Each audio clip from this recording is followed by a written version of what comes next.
Hi friends, అందరు బాగున్నారండి. మనం ఎగ్ బిర్యానీ ఎలా తయారు చేసుకోవాలో ఒకసారి చూద్దామండి.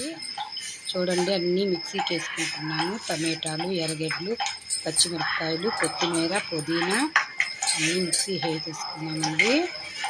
మరి మిక్సీ పట్టేసుకున్నాము. ఈ లోపల తెల్లగడ్డ కూడా వేసేసుకున్నాము. అల్లం పేస్ట్ ఉంది కాబట్టి అల్లం పేస్ట్ వేసానండి. ముందుగానే పేస్ట్ చేసి పెట్టుకున్నాను నేను, అందుకని అల్లం పేస్టే దాన్ని యాడ్ చేశానండి. ఇప్పుడు మనం అది మిక్సీ పట్టేసుకుందాము. ఇప్పుడు ముందుగానే ఉడికించుకున్నానండి గుడ్లు, అవి పక్కన పెట్టుకున్నాను. 2 గ్లాస్ బియ్యం కూడా నానబెట్టి పక్కన పెట్టేసుకున్నామండి. ఇప్పుడు స్టవ్ పెట్టుకొని బాండిని పెట్టుకున్నామండి.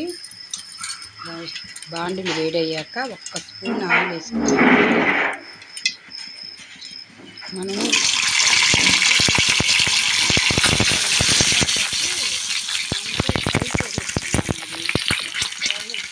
కారం వేసేసుకొని కొంచెం 2 నిమిషాల పాటు ఫ్రై చేసేసుకున్నాము.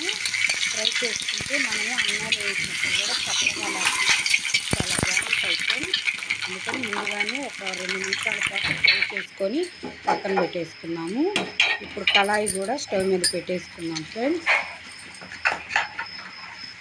కళాయి వేడయ్యాక ఇప్పుడు మనము ఒక 3 స్పూన్ల ఆయిల్ అయితే వేసేసుకున్నామండి. కొంచెం ఆయిల్ కూడా కొంచెం ఎక్కువ పట్టుద్దండి ఎగ్ బిర్యానీకి. బిర్యానీ ఆకు వేసేసుకున్నామండి. జీడిపప్పు కూడా దాన్ని వేసేసుకున్నాము. పట్టా లవంగాలు కూడా దాన్ని వేసేసుకున్నాము. యాలకులని వేగిన తర్వాత సాజీరా కూడా దాన్ని యాడ్ చేసేసుకున్నామండి. 2 నిమిషాల పాటు వేసేసిన తర్వాత మనం మిక్సీ పెట్టుకున్నాం కదండి పేస్ట్, అన్ని టమాటాలు, ఎర్రగడ్డలు, అల్లం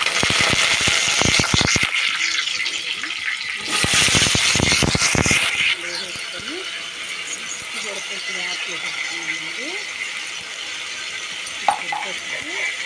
ఒక స్పూన్ కారం కూడా యాడ్ చేసేసుకున్నామండి. కారం వేసి లైట్గా దాన్ని పచ్చిమిరపకాయలు వేసుకున్నామండి. కొంచెం 1 స్పూన్ కారం వేసుకుంటే చాలా బాగుంటుంది. 5 నిమిషాల పాటు ఫుల్లో బాగా వేసుకున్నాం.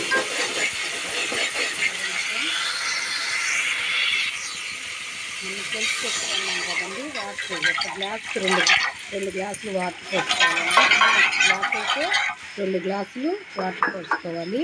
దాన్ని వేసేసుకొని ఒక 5 నిమిషాల పాటు నీళ్ళు కూడా వెళ్ళిపోయాయి. మనం ఇప్పుడు కడిగి పెట్టుకున్నాం కదా బియ్యము, అవి కూడా దాన్ని యాడ్ చేసేసుకున్నామండి.